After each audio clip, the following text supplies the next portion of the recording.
ಓಂ ಗುರುಭ್ಯೋ ನಮಃ ಹರಿ ಓಂ. ನಮಸ್ಕಾರ. ವೆಲ್ಕಮ್ ಟು ವಾಸ್ತುಜ್ಯೋತಿ ಕಾರ್ಯಕ್ರಮಕ್ಕೆ ಸುಸ್ವಾಗತಗಳು. ಈಗ ಮಾಸ ಭವಿಷ್ಯ ದ್ವಾದಶ ರಾಶಿಗಳ ಫಲಗಳು. ಮಾಸ ಭವಿಷ್ಯ ಅಂದರೆ ಆಗಸ್ಟ್ ತಿಂಗಳಲ್ಲಿ ಯಾವ ಥರ ಫಲಗಳು ಕೊಡುತ್ತೆ ಅಂತ ತಿಳ್ಕೊಳ್ಳೋಣ. ಅದಕ್ಕೂ ಮುಂಚೆ ಮೊದಲನೇದಾಗಿ ಪರಿಸರ ಅಂದರೆ ರಾಶಿ, ಯಾವ ಯಾವ ರಾಶಿಯಲ್ಲಿ ಯಾವ ಯಾವ ಗ್ರಹಗಳು ಸಿದ್ಧವಾಗಿದೆ ಅಂತ ತಿಳ್ಕೊಳ್ಳೋಣ. ಮೊದಲನೇದಾಗಿ ನಮಗೆ ನೋಡಿ, ಶನೈಶ್ವರನು ಮೀನರಾಶಿಯಲ್ಲಿ ವಕ್ರೀಯವಾಗಿ ಸಂಚಾರ ಮಾಡ್ತಾ ಇದೆ. ಹಾಗೆ ಕುಜ ಮಂಗಳನು ಮಿಥುನ ರಾಶಿಯಲ್ಲಿ ಸಂಚಾರ. ಈ ತಿಂಗಳ ವಿಶೇಷತೆ ಏನು ಅಂದರೆ ಗುರು ಉಚ್ಚ ಸ್ಥಿತಿಯಲ್ಲಿದೆ. ಅದ್ರ ಜೊತೆಗೆ ಬುಧ ಹಾಗೂ ನೋಡಿ ಗುರು ಬುಧ ಸೂರ್ಯ ಈ ಮೂರು ಗ್ರಹಗಳ ಯುತಿ ಆಗ್ತಾ ಇದೆ. ವಿಶೇಷವಾಗಿ ನಮಗೆ ಈಗ ಫಲಗಳು ನಿರೀಕ್ಷಿಸಬಹುದು, ಯಾಕಂದ್ರೆ ಗುರುವಿನ ದೃಷ್ಟಿ ಶನೈಶ್ವರನ ಮೇಲೂ ಬೀಳ್ತಾ ಇದೆ. ನಂತರ ಸಿಂಹರಾಶಿಯಲ್ಲಿಯೂ ನಮಗೆ ಕೇತು ಸಂಚಾರ, ಹಾಗೆ ಕನ್ಯಾ ರಾಶಿಯಲ್ಲಿ ಶುಕ್ರ ಸಂಚಾರ ಈ ತಿಂಗಳ ವಿಶೇಷತೆ. ನೋಡಿ, 21 ಆಗಸ್ಟ್ ಶುಕ್ರವಾರದಂದು ವರಮಹಾಲಕ್ಷ್ಮಿ ಹಬ್ಬ ಬರ್ತಾ ಇದೆ. ಸೊ ಖಂಡಿತ ಪ್ರತಿ ರಾಶಿಯವರೆಗೂ ಇದೊಂದು ಸದಾವಕಾಶ. ಈ ಹಬ್ಬನ ಅದ್ದೂರಿಯಿಂದ ಆಚರಿಸಿ ಅಕ್ಕಪಕ್ಕದ ಹೆಣ್ಣು ಮಕ್ಕಳನ್ನ ಕರೆದು ಅಲಂಕಾರಿಕ ವಸ್ತು ದಾನ ಕೊಡೋದ್ರಿಂದ ಮತ್ತು ಬಾಗಿಣಗಳು ಕೊಡೋದ್ರಿಂದ ದಾನ ಧರ್ಮಗಳು ಮಾಡೋದ್ರಿಂದ ಖಂಡಿತ ನಿಮಗೆ ಈ ಹಬ್ಬ ಆ ತಾಯಿ ಲಕ್ಷ್ಮೀ ಕೃಪೆ ನಿಮಗೆ ಖಂಡಿತ ಬರುತ್ತೆ. ಸೊ ಎಲ್ಲ ರಾಶಿಗಳಿಗೂ ಇದೊಂದು ಪರಿಹಾರ, ಈ ಹಬ್ಬನೇ ಒಂದು ಒಳ್ಳೆಯ ಪರಿಹಾರ. ಮತ್ತೆ ನೋಡಿ, ಆಗಸ್ಟ್ 17 ನಾಗರ ಪಂಚಮಿ, ಚಿತ್ತಾ ನಕ್ಷತ್ರ. ಸೊ ಅದು ನಿಮಗೆ ಕುಜಿನ ನಕ್ಷತ್ರನೇ ಆಗುತ್ತೆ, ಜೊತೆಗೆ ಸೋಮವಾರ ಬೀಳ್ತಾ ಇದೆ. ಸೊ ಅದೊಂದು ವಿಶೇಷತೆ. ಸೊ ನಮ್ಮದೇನು ಅಂತಂದ್ರೆ ಹಬ್ಬಗಳೇ ನಿಜವಾದ ಪರಿಹಾರ. ಹಬ್ಬಗಳ ಆಚರಣೆ ಮಾಡುವಾಗ ನಿಮ್ಮ ಬಂಧು ಮಿತ್ರರನ್ನ ಕರೆದು ಮನೆಗೆ ನಿಮಗೆ ಎನರ್ಜಿ ಎಕ್ಸ್ಚೇಂಜ್ ಆಗುತ್ತೆ ಅಂತ. ಅಂದ್ರೆ ನಿಮ್ಮ ಮನೆಗಳಲ್ಲಿ ನಿಮ್ಮ ಬಂಧು ಬಾಂಧವರು ಬಂದು ಒಂದು ಒಳ್ಳೆ ಮಾತಾಡೋದು, ಒಂದು ಸಿಹಿ ತಿಂಡಿ ಹಂಚ್ಕೊಳೋದು, ಒಂದು ಉಪಹಾರ ಮಾಡೋದು, ಊಟಗಳನ್ನು ಮಾಡೋದು. ಸೊ ಹಾಗಾಗಿ ಅಲ್ಲಿ ನಮಗೆ ನಿಮ್ದು ಎನರ್ಜಿ ಎಕ್ಸ್ಚೇಂಜ್ ಅಂದರೆ ಪಾಸಿಟಿವಿಟಿ ಜಾಸ್ತಿ ಆಗುತ್ತೆ. ಸೊ ಹಾಗಾಗಿ ಹಬ್ಬಗಳೇ ಪರಿಹಾರ. ಈಗ ನಮಗೆ ದ್ವಾದಶ ರಾಶಿಗಳ ಫಲ ಮಾಸ ಭವಿಷ್ಯದಲ್ಲಿ ತಿಳ್ಕೊಳ್ಳೋಣ. ಧನುರ್ರಾಶಿ ನೋಡಿ, ಧನುರ್ರಾಶಿಯವರಿಗೆ ವಿಶೇಷವಾಗಿ ನಿಮ್ಮ ರಾಶ್ಯಾಧಿಪನೆ ಅಷ್ಟಮದಲ್ಲಿ ಸೂರ್ಯ ಮತ್ತೆ ಬುಧನ ಜೊತೆ ಸೇರ್ಕೊಂಡಿದೆ. ಅಷ್ಟಮದಲ್ಲಿ ಬುಧ ಸಪ್ತಮಾಧಿಪತಿ ಅಷ್ಟಮಕ್ಕೆ ಹೋದಾಗ ಆಕಸ್ಮಿಕ ಅನುಕೂಲಗಳನ್ನೇ ಪತಿ ಅಥವಾ ಪತ್ನಿಯಿಂದ ನೋಡ್ಬೋದು, ಅಥವಾ ಬಿಸ್ನೆಸ್ ಪಾರ್ಟ್ನರ್ನಿಂದ ನೋಡ್ಬೋದು, ಅಥವಾ ಮಕ್ಕಳಿಂದ ಏನಾದರೂ ಲಾಭ ನೋಡ್ಬೋದು. ಆದರೆ ಸೂರ್ಯ ಮತ್ತು ಗುರು ಅಷ್ಟಮದಲ್ಲಿರೋದು ಅಂಥ ಲಾಭದಾಯಕವಾಗಿರಲ್ಲ.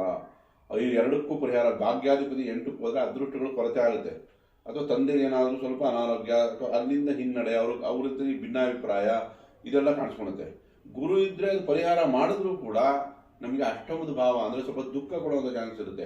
ತಂದೆ ವಿಷಯದಲ್ಲಿರ್ಬೋದು, ಸರ್ಕಾರದಿಂದ ನೋಟಿಸ್ ಬರೋದು ಆಗಲಿ, ಈ ಥರ ಸಣ್ಣ ಪುಟ್ಟ ಏನಾದರೂ ಒತ್ತಡ ಇರುತ್ತೆ. ಇದನ್ನ ಬ್ಯಾಲೆನ್ಸ್ ಮಾಡೋಕ್ಕೋಸ್ಕರ ಗುರು ಮತ್ತು ಸೂರ್ಯನಿಗೆ ಪರಿಹಾರ ಬೇಕು. ನೋಡಿ, ಅಷ್ಟಮದಲ್ಲಿ ಗುರು ಸಂಚಾರ ಮಾಡ್ತಾ ಇದ್ರೆ ಅದಕ್ಕೆ ಪರಿಹಾರವಾರ್ಥವಾಗಿ ಹಳದಿನ ಅಡಿಗೆಗೆ ಯೂಸ್ ಮಾಡೋದು, ತಿಲಕ ಇಟ್ಕೊಳೋದು, ಅಥವಾ ಸ್ನಾನ ಮಾಡೋಕೆ ಒಂದು ಚಿಟಿಕೆ ಹಾಕೋದು, ಅಥವಾ ಶಿವನ ದೇವಸ್ಥಾನಕ್ಕೆ ಭೇಟಿ ಕೊಟ್ಟು ಅಲ್ಲಿ ಕಡಲೆಯ ಉಡ್ಲಿಯನ್ನು ದಾನ ಕೊಡೋದು. ವಿಶೇಷವಾಗಿ ರಾಯರ ದೇವಸ್ಥಾನಕ್ಕೂ ಭೇಟಿ ಕೊಡೋದು ಗುರುವಾರ. ಸೊ ಶಿವನ ದೇವಸ್ಥಾನಕ್ಕೆ ಸೋಮವಾರದೊತ್ತು ಭೇಟಿ ಕೊಡೋದು, ರುದ್ರಾಭಿಷೇಕ ಮಾಡಿಸೋದು, ಜಲಾಭಿಷೇಕ ಮಾಡೋದು, ಇದೆಲ್ಲ ಗುರುಗೆ ಪರಿಹಾರ ಆಗುತ್ತೆ. ಅದೇ ಥರನೇ ನಮಗೆ ಈಗ ಸೂರ್ಯ ಪರಿಹಾರ. ಸೂರ್ಯನಾರಾಯಣನ ದೇವಸ್ಥಾನಕ್ಕೆ ಭೇಟಿ ಕೊಡಿ, ತಂದೆ ಮಾತು ಕೇಳಿ ಕೆಲಸ ಮಾಡಿ. ಸೂರ್ಯ ಉದಯಕ್ಕೆ ಎದ್ದು ಅರ್ಘ್ಯ ಕೊಡೋದಾಗಲಿ, ಸೂರ್ಯ ಉದಯದಲ್ಲಿ ಒಂದು ಬ್ರಿಸ್ಕ್ ವಾಕು, ಒಂದು ಒಳ್ಳೆ ವಾಕಿಂಗು, ಸೂರ್ಯ ನಮಸ್ಕಾರ ಮಾಡೋದು, ಇದೆಲ್ಲ ನಮಗೆ ಸೂರ್ಯನಿಂದ ಪರಿಹಾರ ಆಗುತ್ತೆ. ಆರೋಗ್ಯ ವೃದ್ಧಿಗೆ ಹೆಲ್ಪ್ ಮಾಡುತ್ತೆ ನಮಗೆ. ಅದೇ ಥರ ನೋಡಿ, ಧನುರಾಶಿಯವ್ರಿಗೆ ಭಾಗ್ಯದಲ್ಲಿ ಕೇತು, ಅದೃಷ್ಟಗಳು ನಿಧಾನ.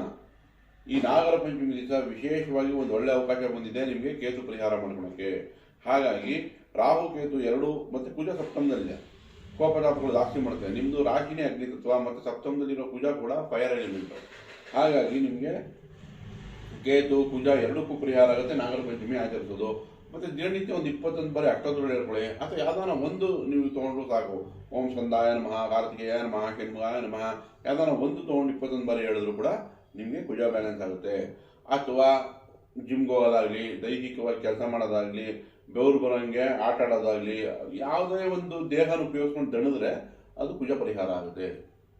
ಇನ್ನು ಧನುರಾಶಿಯವರಿಗೆ 3ನೇ ಮನೆ ರಾಹು ಜನ ಇದೆ, ಆದರೆ ಅರ್ಧಾಷ್ಟಮ ಶನಿ, ಅದಕ್ಕೆ ಪರಿಹಾರ ಬೇಕಾಗುತ್ತೆ. ಅರ್ಧಾಷ್ಟಮ ಶನಿಗೋಸ್ಕರ ಸಂಯಮ ಸಹನೆ ಒಳ್ಳೆ ಪರಿಹಾರ. ಧನುರಾಶಿಯವರಿಗೆ ನ್ಯಾಚುರಲಿ ಇರುತ್ತೆ, ನಮಗೆ ಶನಿ ಪರಿಹಾರ ಬೇಕು. ವೃದ್ಧರ ಸೇವೆ, ಅಂಗವಿಕಲರ ಸೇವೆ, ಶನೈಶ್ವರನ ದೇವಸ್ಥಾನಕ್ಕೆ ಭೇಟಿ ಕೊಟ್ಟು ಅಲ್ಲಿ ನಿಮ್ಮ ಕೈಯಲ್ಲಾಗಿ ಸೇವೆ ಮಾಡೋದ್ರಿಂದ ಕೂಡ ಖಂಡಿತ ಶನೈಶ್ವರದಿಂದ ಶಾಂತಿ ಆಗುತ್ತೆ. ಓವರಾಲ್ ತಗೊಂಡ್ರೆ ಧನುರ್ ರಾಶಿಯವರಿಗೆ ಆಗಸ್ಟ್ ತಿಂಗಳು ಸ್ವಲ್ಪ ನಿಧಾನ ಆಗ್ಬೋದು, ಆದರೂ ಚಿಂತೆ ಇಲ್ಲ.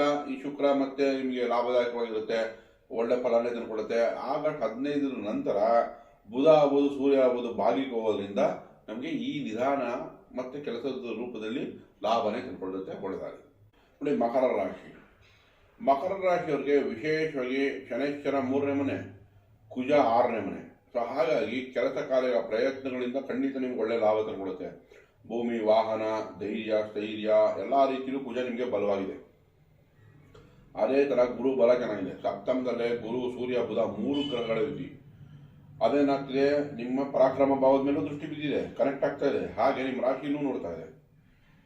ಸೊ ಆರೋಗ್ಯ ವೃದ್ಧಿ, ವಧುವರ ಅನ್ವೇಷಣೆ ಚೆನ್ನಾಗಿದೆ, ವಿದ್ಯಾಭ್ಯಾಸ ಚೆನ್ನಾಗಿದೆ, ಎಲ್ಲಾ ರೀತಿಯಲ್ಲೂ ಶುಭದಾಯಕವಾಗಿದೆ ಮಕರ ರಾಶಿಯವರಿಗೆ. ಧೈರ್ಯನೂ ಚೆನ್ನಾಗಿದೆ. ಬಟ್ ಇಲ್ಲಿ ಬೇಕಾಗಿರೋದು ಅಷ್ಟಮದಲ್ಲಿ ಕೇತುಗೆ ಪರಿಹಾರ. ಸೊ ಕೇತುಗೋಸ್ಕರ ಪಲಾಶ ಪುಷ್ಪ ಸಂಕಾಶಂ ತಾರಕಾಗ್ರಹಮಸ್ತಕಂ ರೌದ್ರಂ ರೌದ್ರಾತ್ಮಕಂ ಘೋರಂ ತಂ ಕೇತುಂ ಪ್ರಣಮಾಮ್ಯಹಂ ಒಂದು 21 ಬಾರಿ ಹೇಳ್ಕೊಳ್ಳಿ. ಗಣೇಶನ ದೇವಸ್ಥಾನಕ್ಕೆ ಭೇಟಿ ಕೊಟ್ಟು ಅಲ್ಲಿ ನಿಮ್ಮ ಹೆಸರಲ್ಲಿ ಅರ್ಚನೆ ಮಾಡಿಸೋದ್ರಿಂದ ಖಂಡಿತ ಕೇತು ಪರಿಹಾರ ಆಗುತ್ತೆ. ನಾಗರ ಪಂಚಮಿ ವಿಶೇಷವಾಗಿ ಆಚರಿಸಿ. ಸೊ ಇದು ಮಕರ ರಾಶಿಯವರಿಗೆ ಕೇತು ಪರಿಹಾರ ಆಗುತ್ತೆ. ಹಾಗೆ ಭಾಗ್ಯದಲ್ಲಿ ಶುಕ್ರ. ಸೊ ಭಾಗ್ಯದಲ್ಲಿ ನಮಗೆ ಶುಕ್ರ ಇದ್ದಾಗ ಶುಕ್ರನ ದೃಷ್ಟಿ ನೋಡಿ ಶನೈಶ್ವರನ ಮೇಲೆ ಬಿದ್ದಿದೆ. ಹಾಗಾಗಿ ವಿಶೇಷ ಫಲ, ಕೆಲಸ ಕಾರ್ಯಗಳಿಂದ ಲಾಭ, ಪ್ರಯತ್ನಗಳಿಂದ ಲಾಭ ಮಕರ ರಾಶಿಯವರಿಗೆ. ಭಾಗ್ಯದಲ್ಲಿ ಇರೋ ಶುಕ್ರನಿಗೆ ಶನೈಶ್ವರನ ಮೇಲೆ ದೃಷ್ಟಿ ಬೀಳಿ ನಿಮ್ಮ ರಾಶಿಯಾಧಿಪತಿನೂ ಆಗುತ್ತೆ. ಹಾಗಾಗಿ ನೀವು ಎಷ್ಟು ಪ್ರಯತ್ನ ಪಡ್ತೀರೋ ಅಷ್ಟು ಲಾಭನ ನಿರೀಕ್ಷಿಸಬಹುದು. ಸೊ ಓವರಾಲ್ ತಗೊಂಡ್ರೆ ಮಕರ ರಾಶಿಯವರಿಗೆ ಈ ತಿಂಗಳು ವಿಶೇಷ ಫಲ ಚೆನ್ನಾಗಿದೆ, ಒಳ್ಳೆದಾಗಿ. ಕುಂಭರಾಶಿ ನೋಡಿ. ಕುಂಭರಾಶಿಯವರಿಗೆ ಪಂಚಮದಲ್ಲಿ ಕುಜ ಸಂಚಾರ, 6ನೇ ಮನೆಯಲ್ಲಿ ಸೂರ್ಯ, ಗುರು, ಬುಧ. 6ನೇ ಮನೆಯಲ್ಲಿ ಯಾವಾಗ ಸೂರ್ಯ ಗುರು ಸಂಚಾರ ಮಾಡ್ತಾರೋ ಆಗ ಹೆಸರು, ಕೀರ್ತಿ, ನೇಮು, ಫೇಮು, ಈ ಕೆಲಸಗಳಲ್ಲಿ ರೆಕಗ್ನಿಷನ್ನು ಇದೆಲ್ಲ ಸಿಗುವಂಥ ಚಾನ್ಸು. ತುಂಬ ದಿನಗಳ ಕಾಲದಿಂದ ಇದಕ್ಕಾಗಿ ಒಂಥರ ಪರಿತಪಿಸ್ತಾ ಇದ್ರು, ಸಿಕ್ಕರೆ ಸಾಕು ಅಂತ. ಹಾಗಾಗಿ ಅದು ಸಿಗುವಂಥ ಚಾನ್ಸಸ್ ಈ ತಿಂಗಳು ತುಂಬ ಚೆನ್ನಾಗಿದೆ. ಅದರ ಎಚ್ಚರಿಕೆ ಏನು, ಆರೋಗ್ಯ. 6ನೇ ಭಾವದಲ್ಲಾಗಿರೋದ್ರಿಂದ ಆರೋಗ್ಯದಲ್ಲಿ ಸ್ವಲ್ಪ ಎಕ್ಸಸ್ ಆಫ್ ಹೀಟ್ ಆಗೋದು, ಹೊಟ್ಟೆ ಕೆಡೋದು, ಈ ಥರ ವಿಷಯಗಳಲ್ಲಿರೋದ್ರಿಂದ ಎಚ್ಚರಿಕೆ ವಹಿಸಬೇಕಾಗುತ್ತೆ. ಬಟ್ ಕೆಲಸ ಕಾರ್ಯಗಳಿಗೆ ಈ ಆಗಸ್ಟ್ ತಿಂಗಳು ತುಂಬ ಚೆನ್ನಾಗಿದೆ. ಕುಂಭರಾಶಿಯವರಿಗೆ ಒಳ್ಳೆ ಪಾಸಿಟಿವ್ ತಿಂಗಳು ಅಂತ ಹೇಳ್ಬೋದು. ಹಾಗೆ 2ನೇ ಮನೆಯಲ್ಲಿ ಶನಿ ವಕ್ರಿಯ ಆಗಿರೋದ್ರಿಂದ ಸ್ವಲ್ಪ ಒತ್ತಡಗಳು ವಾಪಸ್ ಮರುಕಳಿಸ್ಬೋದು. ಹಾಗಾಗಿ ಸಂಯಮ, ಸಹನೆ ಕಾಪಾಡ್ಕೊಳ್ಳಿ. ವೃದ್ಧ ಮತ್ತು ಅಂಗವಿಕಲರಿಗೆ ಸೇವೆ ಮಾಡಿ, ಎಳ್ಳೆಣ್ಣೆ ದೀಪ ಹಚ್ಚೋದ್ರಿಂದ ಕೂಡ ನಾವು ಇದನ್ನು ಸ್ವಲ್ಪ ತಕ್ಕ ಮಟ್ಟಿಗೆ ಬ್ಯಾಲೆನ್ಸ್ ಮಾಡ್ಬೋದು. ಇಲ್ಲಾಂದ್ರೆ ರಾಮ ರಕ್ಷಾ ಸ್ತೋತ್ರ, ಶ್ರೀರಾಮ ರಾಮ ರಾಮೇತಿ ರಮೇ ರಾಮೇ ಮನೋರಮೆ ಸಹಸ್ರನಾಮ ತತ್ತುಲ್ಯಂ ಶ್ರೀರಾಮ ನಾಮ ವರಾನನೆ ಒಂದು 21 ಬಾರಿ ಹೇಳ್ಕೊಳ್ಳಿ.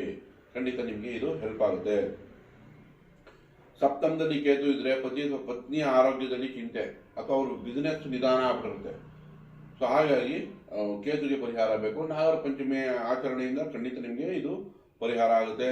ಅಥವಾ ಗಣೇಶನ ದೇವಸ್ಥಾನಕ್ಕೆ ಭೇಟಿ ಕೊಡೋದ್ರಿಂದ ಕೂಡ ನಿಮ್ಮ ಹೆಸರಲ್ಲಿ, ಪತ್ನಿ ಹೆಸರಲ್ಲಿ ಅರ್ಚನೆಗಳು ಮಾಡಿಸೋದ್ರಿಂದ ಕೂಡ ಕೇತುಗೆ ಬ್ಯಾಲೆನ್ಸ್ ಮಾಡ್ಬೋದು. ಇನ್ನು ಅಷ್ಟಮದಲ್ಲಿ ಶುಕ್ರ ಶುಭ ಸುದ್ದಿ ತಂದುಕೊಡುತ್ತೆ. ಏನಾದರೂ ಒಂದು ಒಳ್ಳೆ ನ್ಯೂಸು ಈ ತಿಂಗಳಲ್ಲಿ ನಿಮಗೆ ಬದಲಾವಣೆ ಆಗುವಂಥದ್ದು, ಏನು ಪಾಸಿಟಿವ್ ರಿಸಲ್ಟ್ ಕೊಡುವಂಥದ್ದು. ಯಾಕಂದರೆ ಶನೈಶ್ವರನ ದೃಷ್ಟಿ ಬೀಳ್ತಿದೆ.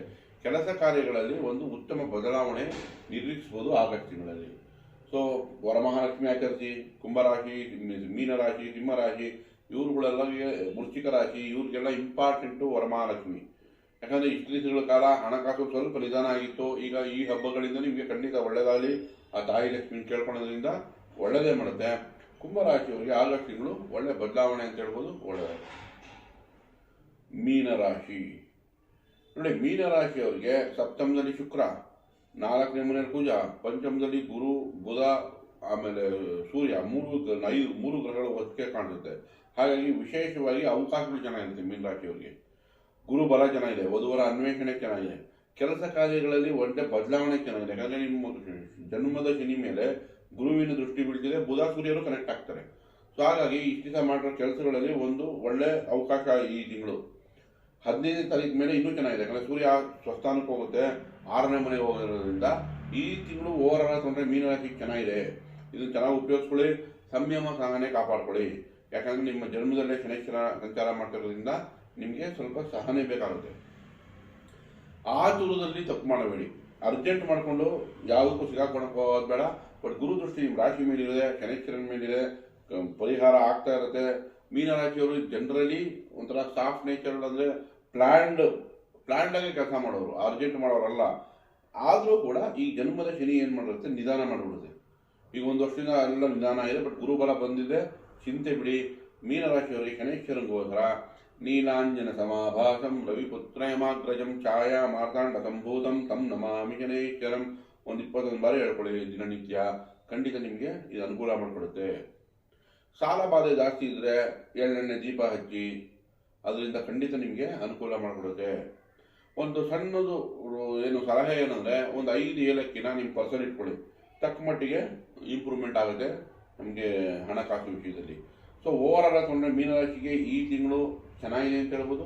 ಒಳ್ಳೆಯದಾಗಲಿ. ವರಮಹಾಲಕ್ಷ್ಮಿ ಮತ್ತು ನಾಗರ ಪಂಚಮಿನ ವಿಶೇಷವಾಗಿ ಆಚರಿಸಿ, ಅದೇ ಎಲ್ಲ ನವಗ್ರಹಗಳಿಗೂ ಪರಿಹಾರ ಆಗುತ್ತೆ. ಸೊ ಒಳ್ಳೆಯದಾಗಲಿ. ದಯವಿಟ್ಟು ಈ ವಿಡಿಯೋ ಇಷ್ಟ ಆಗಿದ್ದಲ್ಲಿ ಲೈಕ್ ಮಾಡಿ, ಶೇರ್ ಮಾಡಿ, ಸಬ್ಸ್ಕ್ರೈಬ್ ಮಾಡಿ. ಧನ್ಯವಾದ.